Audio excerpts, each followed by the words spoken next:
The night was heavy with rain, and inside the banquet hall, chandeliers blazed with gold, while the poor stood pressed against the walls. Ethan carried the tray with trembling hands, his patched shirt damp with sweat, as mocking eyes followed his every step. Richard said, "Be careful, boy, or you'll drop it like you always do."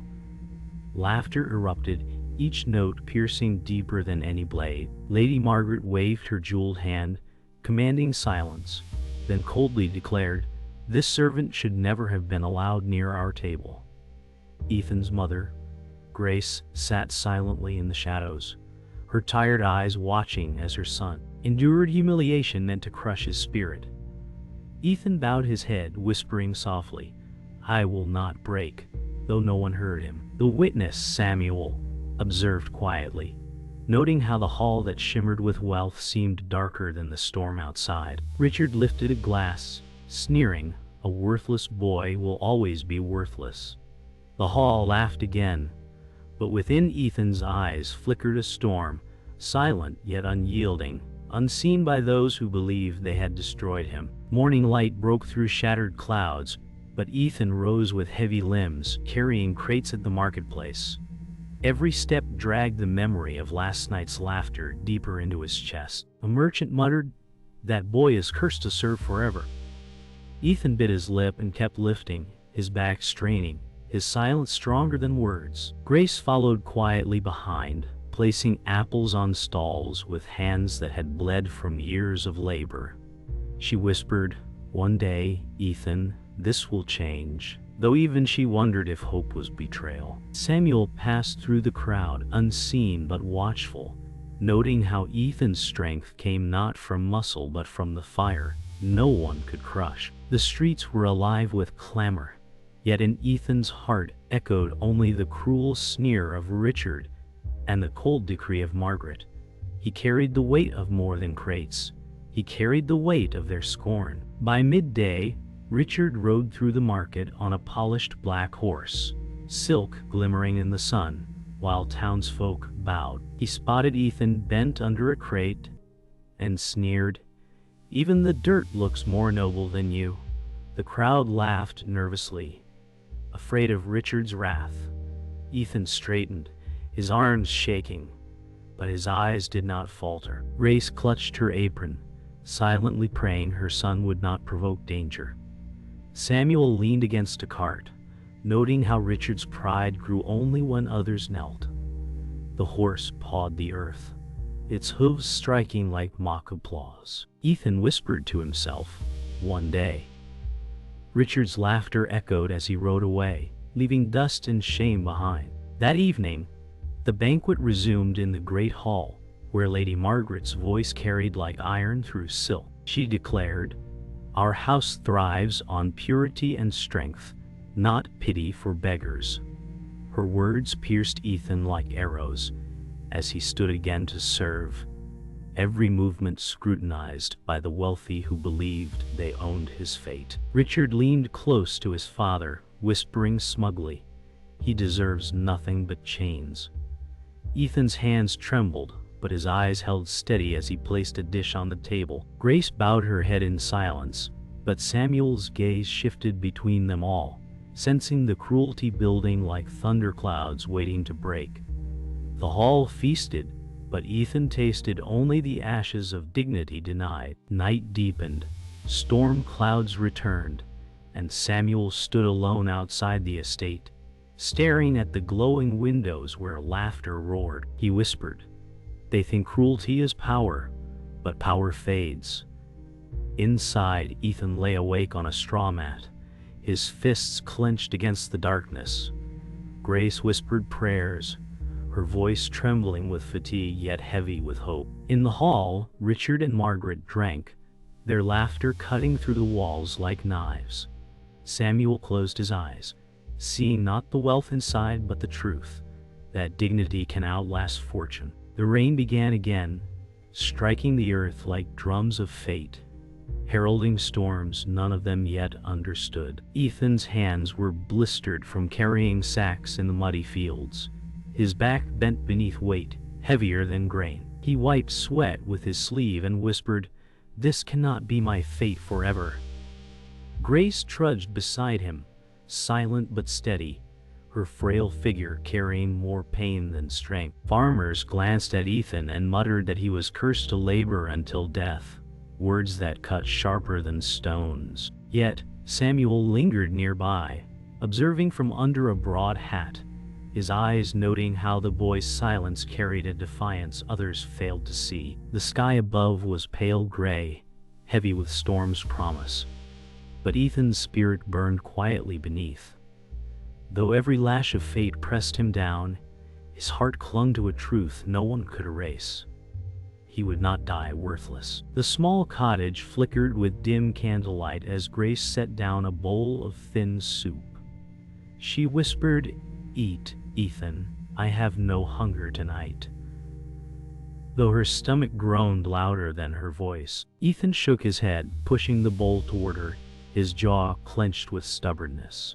He said, "You worked harder than I, Mother." She smiled faintly, her face lined by years of sacrifice, but tears shimmered in her weary eyes. Samuel's figure passed briefly by the window, a shadow witnessing the fragile exchange of love. The wind rattled the cracked shutters, reminding them how fragile their shelter was against the world outside. The warmth of sacrifice burned more fiercely than any feast of kings, binding their bond stronger than hunger. Richard strutted into the crowded square with guards at his side, silk coat gleaming under noon sun.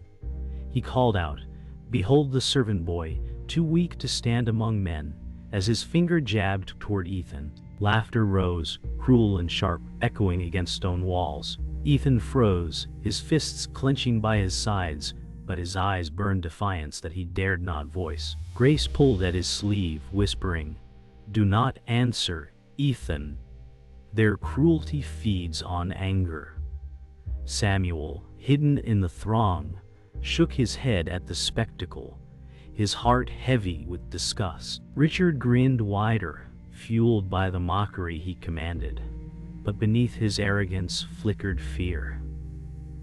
The fear of being less when not above another. At the edge of the village, a figure leaned against a broken wall, watching Ethan with eyes too familiar to be strangers. Daniel whispered to himself, "So this is the brother they chose instead of me."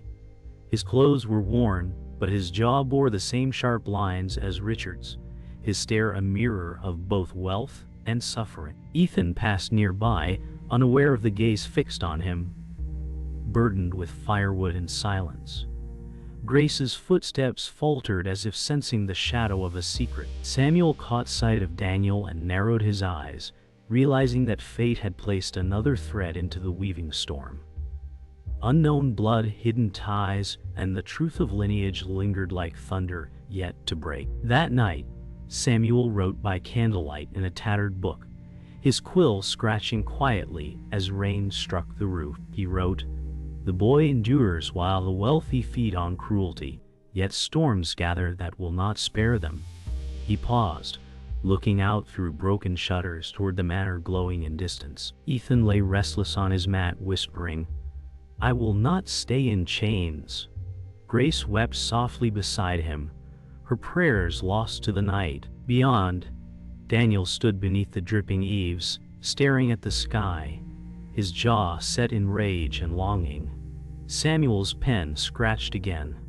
Fate bends, but when it breaks, it tears apart the guilty and the innocent alike. Morning drums summoned villagers to the courtyard of the manor, where Margaret stood like a queen cloaked in frost. She declared, "This boy has stolen grain.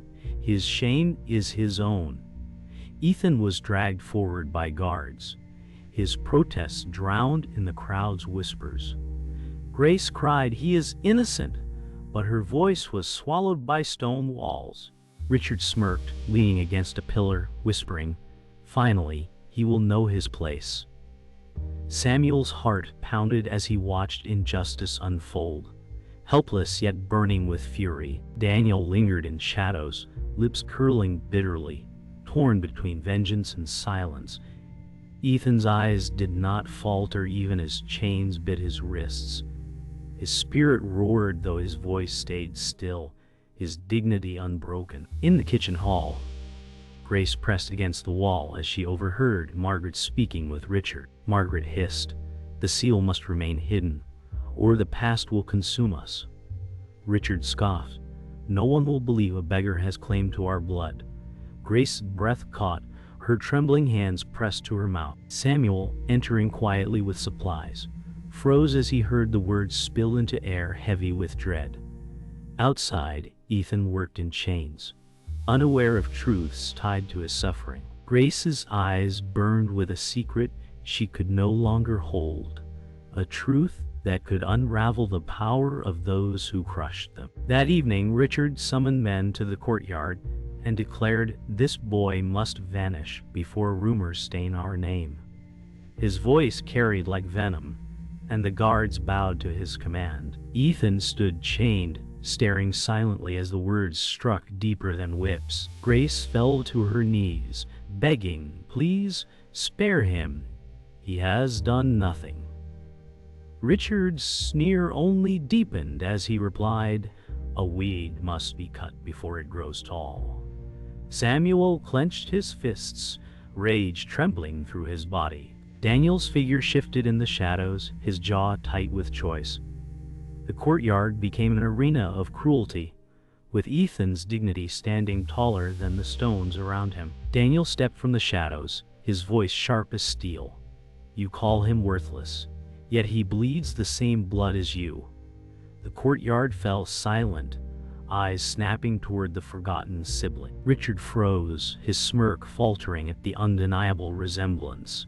Margaret's face blanched, fury and fear warring in her glare. Grace gasped, whispering, "So it is true." Ethan lifted his head, confusion and shock storming in his eyes. Samuel's breath caught as he realized the buried truth had clawed its way into light. The silence stretched like a blade before a strike, heavy with revelations that no wall of wealth could contain. Samuel's quill scratched furiously as he wrote that night. Blood revealed, chains remain, yet storms gather that no roof can hold. Ethan lay awake, his wrists raw, whispering, "I will rise." Grace sat beside him, tears falling, as she prayed for strength to endure what truths would bring. Outside, Richard paced, fury spilling in muttered curses. Margaret sat rigid, staring at the fire, her mind consumed with schemes to bury the revelation. Daniel leaned against the stable, his eyes reflecting both hatred and longing. The night felt brittle, as if one more truth would shatter everything. The grand hall glimmered with chandeliers, yet its beauty was poisoned by cruelty. Guests feasted on golden dishes, while Ethan stood at the far end, his patched clothes a-wound against their silk. Richard raised his voice, sneering, "A servant in rags dares stand where nobles dine." Laughter filled the air, cutting sharper than knives. Grace clutched her apron tightly, whispering prayers that trembled into silence. Margaret tapped her jeweled ring against the table and declared, "Humiliation cleanses weakness, and tonight he shall be cleansed." Samuel observed quietly, his heart heavy as Ethan carried a platter through mocking eyes. Ethan's steps were slow, his shoulders bent, but in his eyes the fire refused to die. Later that night, Ethan and Grace walked along the darkened road home. Grace's voice was soft but filled with iron. She said, "Endure, my son. Endurance is our shield." Ethan looked down, his hands raw and shaking, whispering, "How long must a man endure before he breaks?" She squeezed his hand with her weary grip, whispering, "Long enough for truth to rise." Samuel followed a few paces behind, keeping silent, but his eyes lingered on the pair. Sensing that suffering had carved strength the rich could never understand.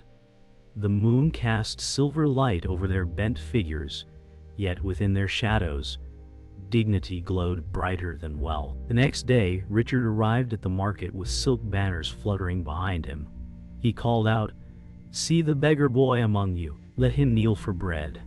The crowd hushed, fear blending with pity as Ethan stood frozen under their gaze. Grace held his arm tightly, whispering, "Ignore him, Ethan. Let their shame fall upon themselves." Richard's voice rose louder, his pride growing with each word. "He will never stand as equal to me." Samuel clenched his jaw, fury bubbling at the injustice. Ethan looked into Richard's eyes, silent but unbroken, and for the first time, Richard faltered at the storm hidden in his silence. Margaret sat in her study, the air heavy with smoke from the burning hearth. She signed documents with swift strokes, her voice cold as she declared, "From this day forth, Ethan shall bear no ties to our house. His name is erased." Richard smirked beside her, his eyes glittering with cruel satisfaction. Grace overheard from the doorway, her breath breaking as tears filled her eyes. Samuel, who had followed quietly, felt the weight of injustice press upon him like stone. The seal of the house thudded against parchment, each mark severing blood with ruthless certainty. Ethan, working outside in silence, felt the invisible chains tighten, though no word reached him yet. That night, whispers spread among the servants of a hidden seal, a mark of inheritance long buried. Samuel leaned close to a trembling maid who whispered, "They fear it, for it could undo them." He nodded grimly, realizing the cruelty was not only pride but terror of truth revealed. Outside, Ethan sat by the riverbank, staring at his reflection, whispering, "They can strip me of name, but not of breath." Grace joined him quietly, her hand resting on his shoulder. Daniel watched from afar, his gaze sharp as the moon's reflection on water, knowing secrets tied them closer than fate allowed. Ethan stumbled into the abandoned storehouse, his hands brushing against dust and cobwebs. A loose plank shifted beneath his weight, revealing a hidden box carved with ancient markings. His breath caught as he pulled it free, the air trembling as if the past itself stirred. Grace entered moments later, her face pale as she whispered, "That seal. It cannot be." Samuel stepped forward, his eyes wide with recognition, saying, "This is what they fear most." Ethan lifted the box, its weight far heavier than wood, its truth pressing against the chains of lies. Outside, thunder rumbled, as if the heavens themselves bore witness. Grace's voice shook as she finally broke her silence. She said, "Years ago, they cast aside what they feared. The seal that proves your blood is not beneath theirs." Ethan's chest rose and fell, his breath heavy with disbelief. "So all this time they crushed us to bury the truth," he whispered. Samuel's pen scribbled furiously on paper, preserving every word. Grace placed trembling hands on her son's shoulders, whispering, "You were never worthless, Ethan. You were born into their house, though they would rather starve than admit it." Outside, the storm cracked lightning across the sky, splitting silence like a blade. Daniel stepped forward from the shadows, his eyes blazing. "You are not alone, Ethan. I too carry their blood, though they cast me into the streets." Ethan stared, stunned, his voice breaking. "You, my brother?" Daniel nodded, his jaw tight, his bitterness burning like fire. "They gave me hunger while Richard dined like a king. But now their lies rot in the light of truth." Grace's tears flowed, both sorrow and recognition entwined. Samuel's heart pounded as he scribbled, knowing this revelation would tear the house apart. Thunder roared above, as if echoing the fury in Daniel's chest. Richard burst into the storehouse with fury in his eyes, shouting, "You will not twist fate with lies." He lunged toward Ethan, but Daniel blocked his path, snarling, "Your throne rests on blood you deny." Richard's face twisted, with fear disguised as rage. Grace cried out, "Enough! The truth cannot be silenced again." Samuel stepped between them, his voice steady. "This seal will speak louder than your cruelty." The box glowed faintly in candlelight, as if mocking Richard's pride. Outside, the storm raged louder, wind tearing against the walls like fate demanding entry. The patriarch entered with thunder at his back, his commanding voice slicing the storm. "Enough!" he roared, eyes blazing with fury and fear. "That seal will never see daylight." Ethan raised the box high, defiance carved across his face. Grace whispered, "The truth has already risen." Daniel stood at his side, his jaw unshaken. Richard faltered, his arrogance cracking as the seal glimmered in candlelight. Samuel's pen scratched as he whispered, "History writes itself tonight." The storm outside howled like an army as the forgotten inheritance bared its teeth against those who built their empire on lies. The storm roared as Ethan stood in the great hall, the seal clutched tight in his hands. The nobles whispered, "Fear spreading like fire." Richard shouted, "That box means nothing." "He is still a servant," his voice cracked, betraying his terror. Grace stepped forward, her voice steady. "You crushed us with lies, but truth stands taller than gold."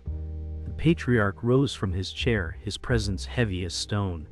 "You dare claim a seat at this table?" he thundered. Ethan lifted the seal high, his voice cutting through the storm. "I claim not your seat, but the truth that binds us all." Samuel scribbled, his quill trembling as history unfolded. Daniel stepped beside Ethan, his glare sharp. "He is not alone," he said. Lightning split the sky, casting every face into harsh relief as silence gripped the hall. Grace stepped forward, her weary frame trembling, but her voice cutting like steel. "For years I bore silence as chains, but tonight I speak. You called my child worthless, yet his blood runs with yours." Gasps filled the hall as her truth broke the walls of deceit. Richard snarled, "A servant's word is nothing." But Margaret's face paled, fear exposing cracks in her authority. Ethan looked at his mother, his eyes wet, whispering, "You gave me strength when all else broke me." Grace's tears fell, but her smile held dignity unshaken. Samuel whispered under his breath, "Her silence was their shield, and now her words are their ruin." The patriarch's fists clenched, his empire trembling not from swords, but from the voice he had tried to bury. Daniel stepped into the center of the hall, his voice trembling with rage and truth. "Look at me and deny it. Am I not your blood? You abandoned me to hunger while my brother suffered chains." Gasps rippled again, some nobles whispering comparisons between Daniel's features and Richard's. Richard staggered, his confidence cracking. You are nothing." Daniel spat. "Nothing? I carry the same face you see in the mirror, the blood you tried to erase." Ethan's breath caught, whispering, "Brother." Gracie's tears spilled freely, her hands trembling. Margaret's face hardened into ice, but the patriarch's glare faltered, his silence louder than denial. Samuel's quill scratched wildly, recording the storm of revelations that shattered the hall's golden illusion. The patriarch slammed his fist upon the table, roaring, "This madness ends now. The seal is forbidden, its power lies with me." Yet his voice wavered, and the hall heard fear beneath his thunder. Ethan stepped forward, the seal glowing brighter, saying, "Power belongs not to tyranny but to truth." Richard lunged, fury overtaking fear, but Daniel blocked him, their clash echoing through the chamber. Grace cried out, "No more blood!" Margaret hissed, "We built this house from strength, and weakness shall not rule it." Samuel whispered, "It was built on cruelty, and cruelty cracks tonight." Lightning lit the seal in Ethan's hand, and the patriarch's glare collapsed under the storm that he could not command. The hall trembled with thunder as Ethan raised the seal high, his voice unbroken. "You declared me worthless, yet the seal proves the truth. They feared me because I was their equal." Richard fell to his knees, rage shattering into desperation. Margaret whispered, "If this stands, our fortune is lost." The patriarch slumped into his chair, his eyes hollow, whispering, "The fortune was never yours to command." Grace stood tall, whispering, "Justice does not ask permission." Daniel's eyes burned with vindication as he placed his hand on Ethan's shoulder. Samuel's hand shook as he wrote, realizing the world had shifted. The storm outside howled like a chorus of fate, declaring Ethan the new master of the fortune they tried to bury. Richard collapsed in the corner, his silk stained with dust and tears. He shouted, "It should have been mine." His pride crumbled into sobs as nobles turned away in shame. Ethan looked down at him, not with vengeance but sorrow. "Pride built your throne, and pride has broken it," Ethan said softly. Grace turned her face, unable to watch a man consumed by his arrogance. Daniel muttered, "He was fed with gold and starved of truth." Samuel whispered into his pages, "The heir fell, not by sword, but by his own vanity." Outside, thunder softened, but Richard's cries echoed like a broken hymn through the hall of riches that no longer belonged to him. Grace stood beside Ethan in the hall's center, her shoulders no longer bent under shame. She whispered, "For years, they called us nothing. Yet here you stand." Ethan clasped her hand, tears brightening his eyes. "You carried me when I could not walk," he replied. Margaret sneered faintly but said nothing, her power drained into silence. The patriarch bowed his head, his authority broken by truths too heavy to deny. Samuel whispered, "Her dignity is restored, not by wealth, but by the strength of love and survival." Gracie's faint smile glowed like firelight, a victory greater than gold. Daniel stepped away from the hall, his figure cast in shadow.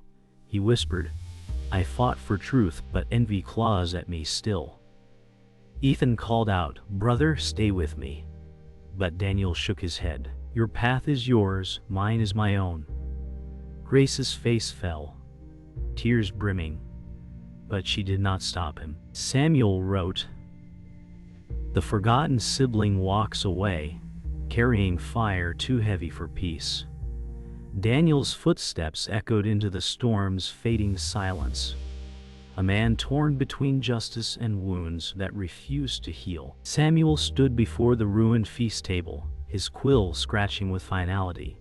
The powerful feasted, but cruelty devoured them. Truth rose where gold failed.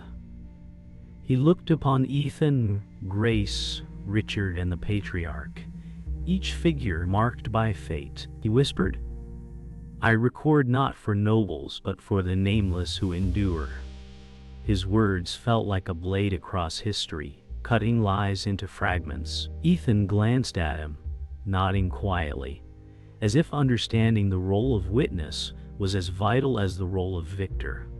Samuel's eyes burned with certainty, knowing this tale would outlast all their riches. The hall grew silent as the storm outside faded into whispers of rain. Ethan stood in the center, the seal glowing faintly in his hand. He whispered, "Worthless," they said, "yet here I stand, not as their servant, but as their equal." His words echoed, heavy and unshakable. Grace closed her eyes, her lips moving in a prayer of gratitude. Samuel paused his quill, his breath catching at the weight of the moment. Richard stared blankly, his pride shattered beyond repair. The patriarch remained slumped, a monument to arrogance undone. The final silence lingered, chilling, as Ethan's words carved themselves into eternity.